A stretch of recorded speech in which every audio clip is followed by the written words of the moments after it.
tal, chicos? ¿Cómo están? Es un placer compartir nuevamente con ustedes sobre la historia de Honduras. Así que sean bienvenidos a esta sesión en donde queremos conversar un poco con ustedes sobre los gobiernos de Juan Manuel Gálvez y Julio Lozano Díaz, que son los gobiernos posteriores al gobierno de Tiburcio Carías Andino, que, si recuerdan, se había prolongado 16 años en el poder, o sea que son los primeros después de la dictadura de Tiburcio Carías Andino.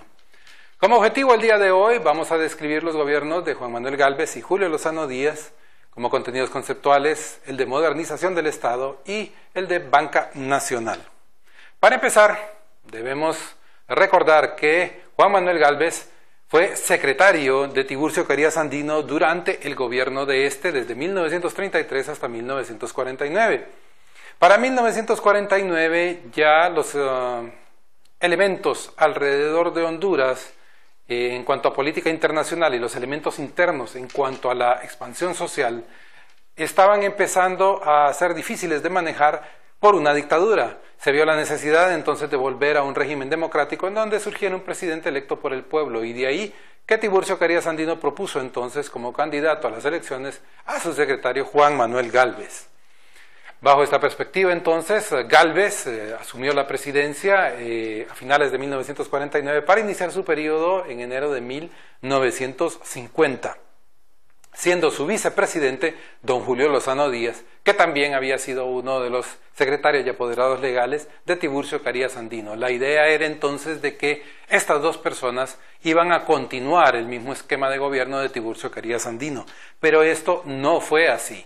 No, que al contrario, Gálvez inició lo que se conoce como la modernización del Estado de Honduras. ¿A qué me refiero con esto? Él rompió con todos los esquemas del cariato y empezó a hacer su propio gobierno, un gobierno más moderno, más progresista, más acorde a los tiempos que vivía Honduras en aquel entonces. De ahí que inicia la creación del Banco Central de Honduras. No existía una banca nacional. La banca nacional es la que controla cómo fluye y se maneja el dinero tanto en el país como hacia el exterior del país. Esta institución no existía y es Juan Manuel Gálvez quien la va a crear. También va a crear el Banco Nacional de Fomento, que hoy es conocido por ustedes como Banadesa. También va a crear el impuesto sobre la renta y va a oficializar el uso del empira como la moneda nacional. Su gobierno definitivamente marcó una gran diferencia con relación al gobierno de Tiburcio Carías Andino. En este sentido, modernizó las fuentes de agua sin que el pueblo tuviera que pagar al Estado de Honduras por tenerla. En aquel entonces el agua era gratuita para todos los pobladores en Honduras.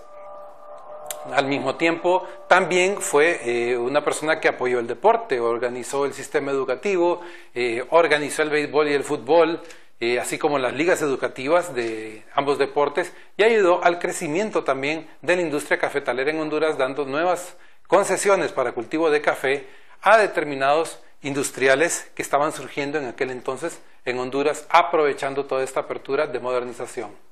Sin embargo, por motivos de salud, él se vio la necesidad de abandonar la presidencia y entonces la cedió a favor de su vicepresidente, don Julio Lozano Díaz.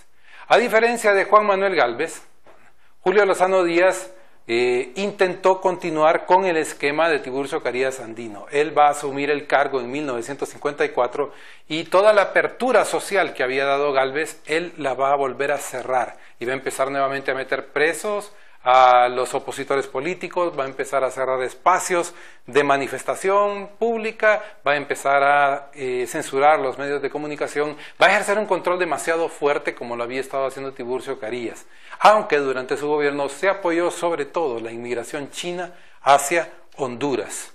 Sin embargo, precisamente por estas presiones que él estaba haciendo, el pueblo hondureño no estaba muy de acuerdo con lo que estaba ocurriendo.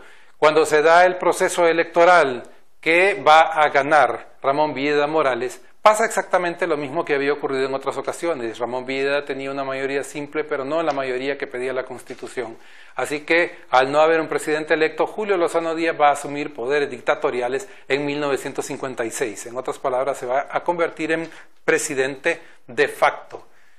La situación entonces llegó a un punto bastante fuera de control y algunos sucesos pasarán que se los explicaremos en otra sesión.